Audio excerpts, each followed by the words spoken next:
नमस्कार दोस्तों, स्वागत है आपका आज के मुख्य समाचार में, जिसमें सबसे पहली और बड़ी खबर में आपको बताएंगे कि राजा भैया ने विधानसभा में दिल खोलकर की अखिलेश यादव की तारीफ और सपा के करीब आ रहे हैं राजा भैया।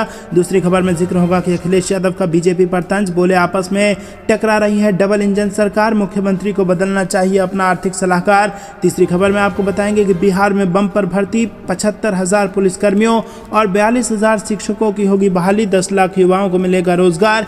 चौथी खबर में आपको बताएंगे कि लैंड फॉर जॉब मामले में समन पर बोली राबड़ी देवी, लालू यादव से डर गई है मोदी सरकार, हम 30 सालों से इन्हें झेल रहे हैं। और पांचवी खबर में जिक्र होगा कि केंद्रीय मंत्री के काफिले पर हमले में बंगाल पुलिस ने बीजेपी के ही 22 कार्यकर्ताओं को कर लिया अरेस्ट, पार्टी बिफरी। दोस्तों, हर एक खबर की गहराई में आपको ले जाएंगे, लेकिन उससे पहले अगर आपको भी ऐसा लगता है कि 24 में बदल रही है सरकार तो वीडियो को लाइक, चैनल को सब्सक्राइब और बेल आइकन दबाकर कमेंट में लिखिए जय हिंद। दोस्तों, रुक करते हैं सबसे पहले और बड़ी खबर की तरफ। राजा भैया ने विधानसभा में दिल खोलकर की अखिलेश यादव की तारीफ, क्या फिर से सपा के करीब आ रहे हैं राजा भैया। जी हां दोस्तों, प्रतापगढ़ जिले की कुंडा विधानसभा सीट से विधायक राजा भैया का विधानसभा में दिया हुआ एक बयान काफी चर्चा में है। अपने बयान में समाजवादी पार्टी प्रमुख अखिलेश यादव की राजा भैया ने तारीफ की, जिसके बाद उनका यह बयान काफी चर्चा में है।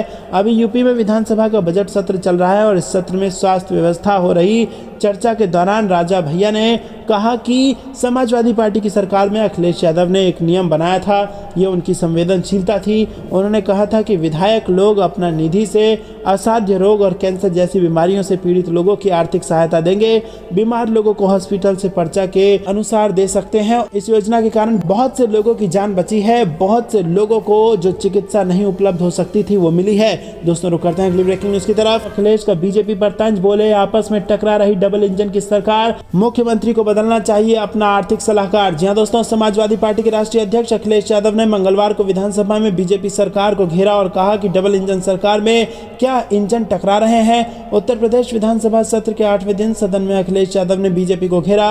उन्होंने कहा कि आप अमेरिका की तरह सड़क बनाना चाहते हैं, मगर आपका एक्सप्रेसवे कैसा है, पूरी गाड़ी अंदर चली गई, single pair elevated road Sapa ने दी है, हमारे पास बुद्धि कम है, हम एक ही बना सके, आप ही बना देते, आपके एक भी 4 लेन बनाया हो तो बता दीजिए। आपकी डबल इंजन सरकार में क्या इंजन टकरा रहे हैं और एक्सप्रेसवे के लिए यूपी को बजट नहीं मिलता है। नेता प्रतिपक्ष अखिलेश यादव ने कहा कि उत्तर प्रदेश में सिर्फ 4% बेरोजगारी दर बताई जा रही है, इसका मतलब क्या 90% बेरोजगारों को रोजगार मिल गया है। गैस सिलेंडर, दूध, आटा, दाल सब महंगा हो गया है और महंगाई से लोग त्राही त्राही कर रहे हैं। बीजेपी के पास महंगाई कम करने का कोई भी जवाब नहीं है। दोस्तों, रुक करते हैं अगली ब्रेकिंग न्यूज की तरफ। 75,000 पुलिसकर्मियों और 42,000 शिक्षकों की होगी बहाली, 10 लाख युवाओं को मिलेगा रोजगार। जी हां दोस्तों, बिहार विधानसभा में साल 2023-24 का बजट पेश किया गया। बिहार के वित्त मंत्री विजय चौधरी ने बजट पेश किया और बजट 2023 में युवाओं के लिए एक से बढ़कर एक सौगात है। बजट पेश करने के दौरान जो शुरुआती बिंदु सामने आए हैं उसके तहत पुलिसकर्मियों और शिक्षकों की बहाली की बात कही गई है।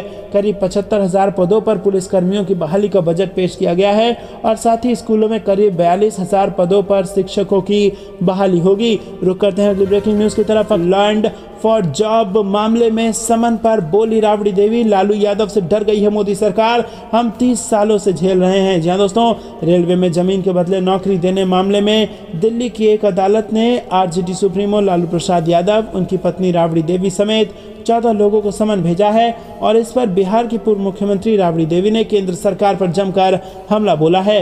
मंगलवार को बिहार विधान परिषद परिसर में उन्होंने कहा कि मोदी सरकार के इशारे पर केंद्रीय एजेंसियों उनके परिवार को परेशान कर रही हैं और उनका परिवार 30 सालों से ये सब झेल रहा है और आगे भी झेलता रहेगा, ये डरने वाले नहीं हैं। राबड़ी देवी ने मंगलवार को कहा कि नरेंद्र मोदी सरकार के इशारे पर केंद्रीय एजेंसियों द्वारा उनके परिवार के लोगों को इसलिए समन जारी किया गया है क्योंकि वो लोग बिहार में लालू से डर रहे हैं, इसलिए उन्हें परेशान किया जा रहा है। 30 साल से वो परेशान हैं, वो झेल रहे हैं और आगे भी झेलेंगे।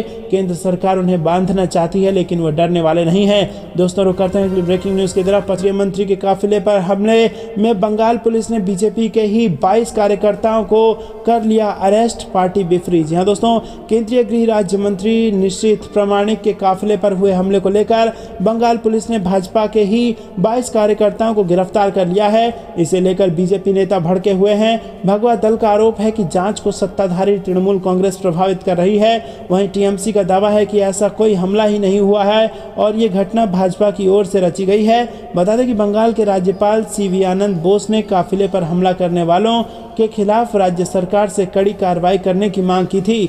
रुक करते हैं ब्रेकिंग न्यूज की तरफ। पहाड़ों पर बर्फबारी, मैदानी इलाकों में बारिश, मौसम पर IMD का आ गया है ताज़ा अपडेट। जी हाँ दोस्तों, देश के ज़्यादातर राज्यों में गर्मी की शुरुआत हो गई है। कुछ राज्यों में तो तापमान 35 से 37 डिग्री के बीच पहुंच गया है। और इस बीच मौसम विभाग ने जानकारी दी है कि एक ताज़ा पश्चिमी विक्षोभ 28 फरवरी से एक्टिव होगा, जिसका असर पश्चिमी हिमालयी क्षेत्र पर नजर आएगा।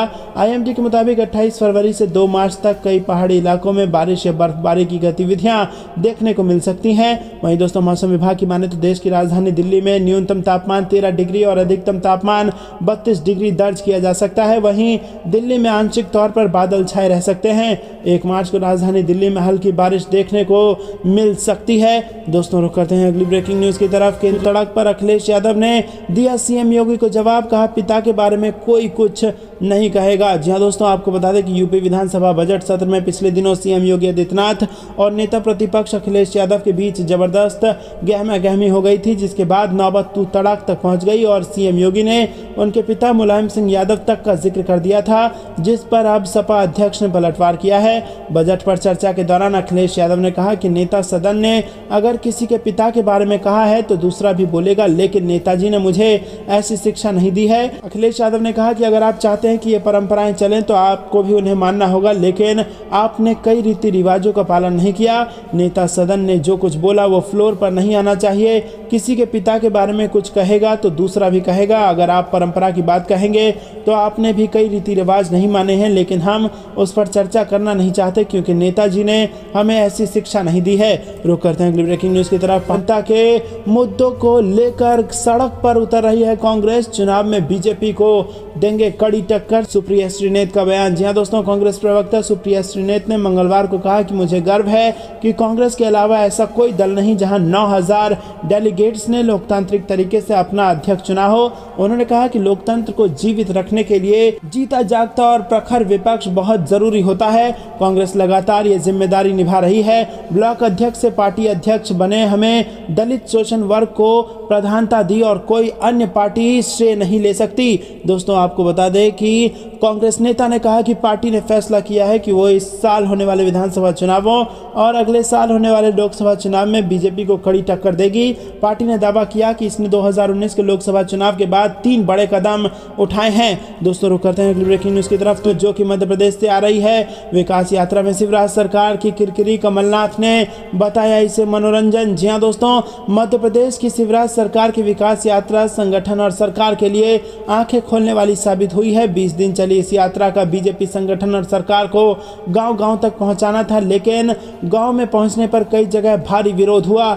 एक आंकड़े के मुताबिक 20 से ज्यादा बीजेपी के विधायकों को मतदाताओं का विरोध झेलना पड़ा और कांग्रेस नेता और पूर्व मुख्यमंत्री कमलनाथ ने इसे मनोरंजन यात्रा बताया। वहीं बीजेपी के प्रदेश अध्यक्ष BD शर्मा इस यात्रा के परिणाम से खुश हैं और दावा कर रहे हैं कि इससे मिला फीडबैक काम आएगा। वहीं अशोकनगर के मुंगावली में मंत्री विजेंद्र यादव विकास यात्रा लेकर गए, लेकिन उन्होंने कुर्ता उतार दिया क्योंकि किसी ने उन पर खुजली करने वाली कौच की फली का पाउडर डाल दिया। दोस्तों, रुक करते हैं अगली ब्रेकिंग न्यूज की तरफ। जर्स ने 2024 के लिए तैयार किया रोड मैप और इस प्लान से बीजेपी को दे रही है टक्कर। जी हां दोस्तों, आपको बता दें कि छत्तीसगढ़ के रायपुर में आयोजित कांग्रेस के 3 दिवसीय 85वें पूर्ण अधिवेशन के समापन के साथ ही 2024 में होने वाले लोकसभा चुनाव की तैयारियों को लेकर चर्चा तेज हो गई है। ये सवाल उठने लगा है कि क्या कांग्रेस ने 2023 में होने वाले विधानसभा चुनावों और 2024 चुनावों के लिए रोड मैप तैयार कर लिया है। कांग्रेस के अधिवेशन के दौरान सोनिया गांधी ने भारत जोड़ो यात्रा को कांग्रेस के लिए एक महत्वपूर्ण मोड़ बताया है और कहा है कि ये मेरे कार्यकाल की बड़ी उपलब्धि है। और इसके साथ ही कांग्रेस ने अधिवेशन में पूरब से पश्चिम तक भारत जोड़ो यात्रा 2 शुरू करने का फैसला किया है। और इसके अलावा कांग्रेस पार्टी पूरे देश में हाथ से हाथ जोड़ो अभियान चलाएगी। कांग्रेस पार्टी ने सभी स्तरों पर SC, ST, OBC, अल्पसंख्यक महिलाएं और 50 साल से कम उम्र के नेताओं को 50% प्रतिनिधित्व दिए जाने का फैसला किया है। कांग्रेस के इस फैसले ने सबका ध्यान अपनी ओर खींचा है। पार्टी अध्यक्ष मल्लिकार्जुन खड़गे ने भी इसे ऐतिहासिक फैसला बताया और कहा है कि आने वाले चुनावों में पार्टी को इसका फायदा मिलेगा। दोस्तों, रुक करते हैं अगली ब्रेकिंग न्यूज की तरफ। छात्री को लेकर PM मोदी के बयान पर खड़गे का PM मोदी पर पलटवार, पूछा आपके परम मित्र ने किस किसकी छतरी की छाया के नीचे देश का सब कुछ लूट लिया। जी हाँ दोस्तों, आपको बता दें कि कांग्रेस अध्यक्ष मल्लिकार्जुन खड़गे ने पीएम मोदी पर पलटवार किया है